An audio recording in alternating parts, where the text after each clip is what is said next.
This show is produced by the Hartman Media Company. For more information and links to all our great podcasts, visit hartmanmedia.com. Welcome to the American Monetary Association's podcast, where we explore how monetary policy impacts the real lives of real people and the action steps necessary to preserve wealth and enhance one's lifestyle. It's my pleasure to welcome a returning guest back to the show. That is Brian Beaulieu. He is CEO at ITR Economics and author of Prosperity in the Age of Decline, How to Lead Your Business and Preserve Your Wealth Through the Coming Business Cycles. Brian, welcome back. How you doing? I'm doing well, Jason. Thanks for having me back. Yeah, it's good to have you on. There is a lot going on in the economy. There's a lot going on with the Fed and interest rate discussions. Where shall we start? Let's start with looking into the future here a little bit. As you and I are talking, there's a lot of consternation about the economy is softening up here in the waning months of 2019. And everybody seems to be getting caught up in that, and I think that's a mistake. What's really more important to look at is look out 6 months, a year beyond this. You have to be thinking a half business cycle ahead if you're going to get a competitive edge going for yourself. We're not caught up in the weakness because we saw that coming a year ago. What's important now is looking for the leading indicators that are telling us about the next rising trend. They're beginning to form already into reversals. We follow over a dozen leading indicators, and 3 of them already have turned up into statistically significant rising trends. So it's time to look at that next trend and be able to zero in on those opportunities that arise from the next trend rather than worrying about, is the Fed going to lower interest rates another 25 bips? That's ancient history by now, and if you aren't positioned for it, you're not going to be. I'd rather you get positioned for the next global business cycle expansion where interest rates are going to be moving the other way. Tell us about that next cycle, and then let's talk about how to position for it. The next cycle is going to be the up phase of a new business cycle. We're concluding the current business cycle, and it's global, as most people are aware of, and we expect that the next rising trend will also be global. It's not going to be particularly strong, but it will be markedly better than what we've been going through for the last 6 months, and we're going to be going through for the next 6 months. This deceleration is going to turn around into acceleration. So we fully expect that in the second half of 2020, we'll be on the upside of another cycle that will carry us all the way through 2021. And that timing is what we're getting off some of the preliminary reversals from the leading indicator. Sounds like you're pretty optimistic then about things. You can call it optimism. We call it realism. I mean, things aren't good or bad, optimistic or pessimistic. We just read the trends and look at what's going on. And it's just realism is all it is. But yeah, you can call it upbeat if you want. Yeah, it seems upbeat, which, a lot of people are predicting, that the cycle is ending and it's time for a recession. So we're hearing, that kind of talk a lot. And that's why I mention it. Tell us about some of the indicators that you really value in terms of forecasting future trends. Okay. It's not going to be as neat and bow-tied an answer as you may like because some of our best leading indicators are proprietary to ITR Economics. We've developed them to be very, very good long-term leading indicators. By long-term, I mean 12 to 18 months visibility into the future. Mm-hmm. And, we've created them, we've honed them, and they work exceedingly well for us. One of which we're showing a lot in our presentations is a retail sales leading indicator. It leads by 18 months. So there's no doubt in our minds that the retail sales sector is going to be seeing diminishing growth between now and the end of 2019 and probably the first quarter of 2020. That's pretty much fait accompli at this point. Mm-hmm. Look, the leading indicator is suggesting that retail sales are going to slow down to about a 2.8% growth rate at their trough, their slowest point. Now, that's enough to keep us out of recession, but it really puts us on the hairy edge of recession. It's enough that the Federal Reserve will probably have the latitude to lower interest rates one more time if they want to. I don't think that's going to rock anybody's boat one way or the other. The global marketplace has been advertising that is going to happen for quite some time. these leading indicators like the ITR retail sales leading indicator, the ITR financial leading indicator, and a few others are telling us interest rates, business activity, retail sales activity, wages, all are going to be in a brand new rising trend beginning in the second half of 2020. I think if your readers want one to follow that, or your listeners rather, I want one to follow that they may not be already tuned into, I suggest the G7 leading indicator. It's put out by the OECD in Paris. We run a rate of change on that. But that's an offbeat one for most people, and it's a good one. Another one that we find very useful and most people don't follow, and it's readily available, is copper prices. Copper is the metal with a PhD in economics, so use it. And it tells you what to expect. That's interesting, and I do talk about copper a bit. That's a very interesting expression I've never heard. Copper is the metal with a PhD in economics. Tell us more about that. I love it. Well, it's just such a ubiquitous commodity, and it just happens to be a bellwether commodity that when the pricing is going up, you know where industrial demand is heading, barring some other extraneous event, and when it's going down, it tells you where industrial demand is going on the downside. And it has been, in the 35 years that I've been doing this, one of these cycle in and cycle out indicators that I can count on. Yeah, interesting, good stuff. So, interestingly, there has been a lot of pressure from the Trump administration, or specifically Trump's Twitter account, to see some lower interest rates, even negative interest rates. What do you think about that? I think that we've seen presidents in the past harangue Federal Reserves for lower interest rates. This is nothing new. I don't recall any president ever haranguing for negative interest rates. That's sort of extreme, but that's sort of par for the course. Particularly as you go into an election year, presidents like lower interest rates. They don't like higher interest rates. I think the Federal Reserve needs to be independent of the body politic, and I think Chairman Powell has been doing a good job stating that if required, they will lower interest rates. He's just following the marketplace lead and doing a pretty good job of tuning out the president.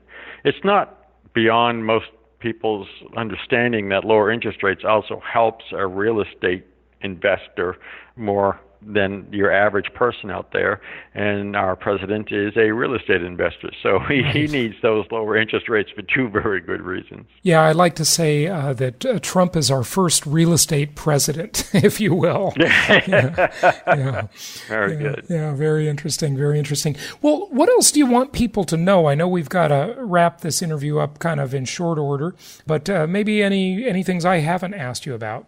I want to ask you about trade war and labor, too, before you go, but go ahead. A real estate-centric point that we've been making with people is you look at the demographics of the United States, and you look at the historical occupancy rating, if you will, for home ownership. We're way below norms. We at ITR Economics think that the housing industry is going to be a very strong part of our economy through the end of the 2020s.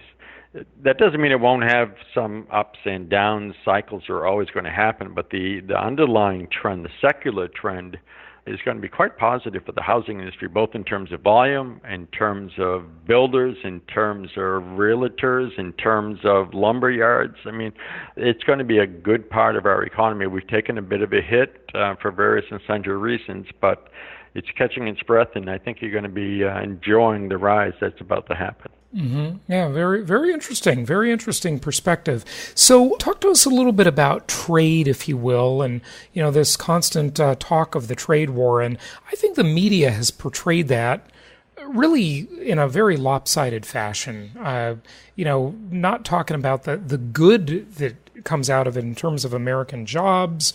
We've seen pay increases. Now, you're welcome to disagree with me, but I think there are definitely some good benefits, but all you hear are the bad things, It's a double-edged sword. Well, Jason, there's no doubt that there are winners in any tariff or protectionist situation, but in terms of wage increases, they were going on before the tariffs were ever imposed. They just weren't getting a whole lot of press. In terms of jobs being created, we're actually seeing a slowdown in the rate of rise in jobs. This is one of the peculiarities of this whole trade issue. we impose tariffs at the top of a business cycle.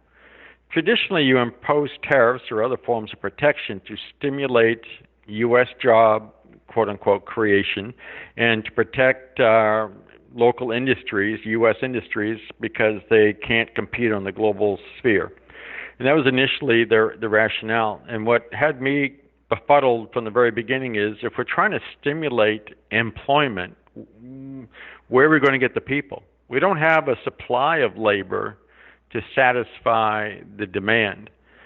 The only reason we haven't seen more of a price increase in wages, which would hurt profitability, is businesses have been making Herculean efforts in the form of automation and really obviating the utility of labor in any of their business, or as many of their business processes as possible. Long run, and I'm a macroeconomist, Jason, long run, tariffs, protectionism, decreased competition. Decreased competition leads to inefficiencies. Inefficiencies leads to inflation, structural imbalances within the economy. And ultimately, somebody has to pay that price. And whether you're talking about the Jones Act and shipping in the United States and what that cost means, sure, we created more welding jobs, we created more machinist jobs, but somebody had to pay for those, and the consumer ended up paying big time for all of that. So there are winners and there are always losers, my friend. Yeah, I agree with you. It is a very hard balance, but it just feels like most consumer prices, and I'm really referring to things that are imported from, of course, mainly China, are incredibly cheap. I just can't believe sometimes how inexpensive and what good quality we get to enjoy today. You know, it's the opposite of inflation. I mean, I remember in the 90s how much more everything costs than it does today. Everything today is so much better and so inexpensive. You know, I sort of wonder, do we really need prices this low? Now, that doesn't apply to everything. Food, college tuition, healthcare, completely overpriced. Assets, if you want to buy a house, very expensive. But consumer products are just cheap. You know, I think it might be better to have a high-paying job or a job at all, you know. Well, in terms of the cheapness of consumer products, that increases the standard of living of the consumer. Sure, because it does. Now you can afford the phone, you can afford the TV, Right. multiple TVs. Yeah. The opposite is you decrease the standard of living of the consumer. So if you're going to start making things more expensive, then their level of utility for all these consumer goods is going to be diminished, because you're not going to have as many of these consumer goods because you cannot afford them anymore. Yeah. Make no mistake about it, globalization, whether you and I like it or not, is under severe negative pressure. You look at Brexit, you look at Italy, Austria, China, Brazil, and the United States. Nationalism, my friend, is the new trend. Yeah, right. Not globalization. So be careful what you wish for, because nationalism is going to get you the future that you just espoused, and there will be winners and losers in that scenario too. There always are. Yeah, no, there's no question about it. It's just that we, until recently, haven't seen a real pay increase for Americans in decades. Now, I can't agree with you there. I've got the data that shows otherwise, Jason. I've got government data that shows, and whenever I do a talk, I just did one yesterday in Milwaukee, so I show them how in Wisconsin real wages have indeed gone up. After adjusting for inflation, people are making more money today than they were 10 years ago, than they were 20 years ago. You know, the politicians love to throw out other numbers to prove whatever point they want to make. Yeah, right. Right, and I just deal with the facts, man. I just look at the numbers. The numbers say real people making more money than ever before. This system, our form of capitalism, isn't perfect, but gosh, it really works, and it's it works pretty good, really well. No question about it. I'll agree with you there. By the way, what time period are you talking about? Because I have heard I've heard so many studies, I've read so many articles showing that like 1977 was sort of the mark, and up until just 2016, give or take, no real dollar pay increases. Now, of course, you got to segment that geographically by income. I get it. It's complicated, I know. But just tell us a little more about your numbers, and let's wrap it up with that. I specified my time periods, 10 years and 20 years. Going back to 77 goes back to our prior generation. We had a lot more inflation then, so you're looking at some significantly inflated wages during that period. And there's been some really good studies that say you don't look just at wages. In fact, we have a chapter coming out in our next book about this. You have to look at the standard of living. And it goes back to your earlier point, Jason. We have more things available to us. We enjoy more aspects of all these things. We have more free time. Our standard of living is so much higher today than it was in 1977 or 1987, for that matter. I don't want to go back to those times whatsoever. I don't want America to go back to those times either. Give out your website, Brian, and tell people where they can find your book, too. You can find the book on the website, Prosperity in the Age of Decline, and the website is itreconomics.com. And you'll find us there. Yeah, good stuff. One last question before you go. Just interesting, Prosperity in the Age of Decline. You sound very optimistic in this interview, and now I know you're saying just realistic, but you said some very positive things. Is the decline something that's out further in the future, or is it a catchy title, or just explain that title a little bit if you would? Well, it's twofold. People think we are in some sort of age of decline now. America's losing its prowess. The Chinese are going to overtake us. We're not as good as we used to be. The system is broken. Capitalism isn't working. All that stuff is negativity that is out there. But so we're countering that. There's a lot of prosperity for those who want to take control of their own financial and economic future. There's no lack of prosperity.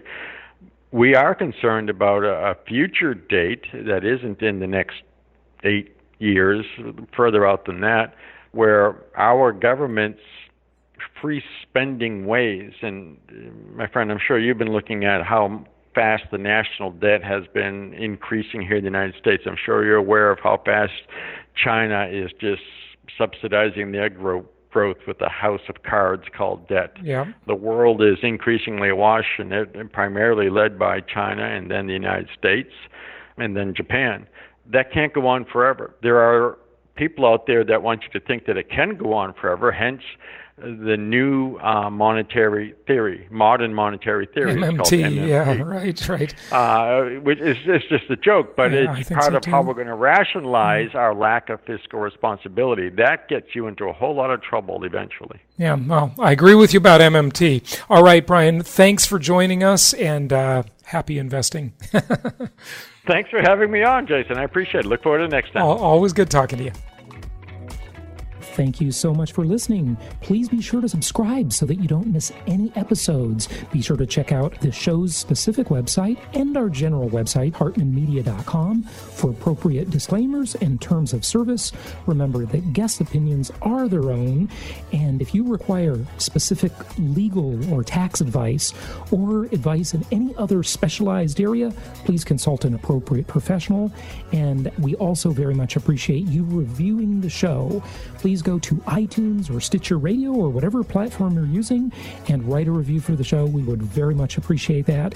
And be sure to make it official and subscribe so you do not miss any episodes. We look forward to seeing you on the next episode.